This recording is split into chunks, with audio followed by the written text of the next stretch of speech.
Compact শয়নকক্ষের smart পুনর্নকশা। এই ঘরটি 3.2 metre চওড়া আর মিটার লম্বা। প্রথমে বাবা ছেলেকে একটা খাট, নাইট স্ট্যান্ড আর আলমারি দিয়েছিলেন।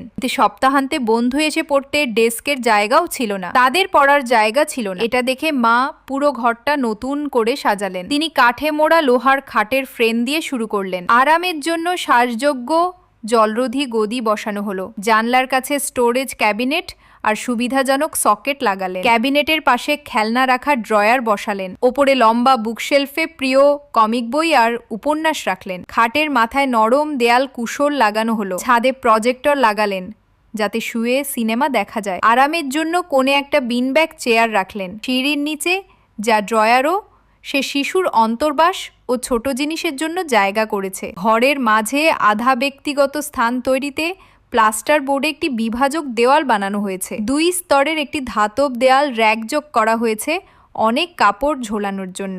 তিনি একটি হালকা পর্দাও ঝুলিয়েছেন যা ধুলো আটকায় কিন্তু দেখতে স্টাইলিশ। বিভাজকের বাইরে কোট ও জ্যাকেটের জন্য একটি ছোট আলমারি লাগানো হয়েছে। ভিতরে দেওয়ালে লাগানো একটি ডেস্ক যোগ করা হয়েছে যা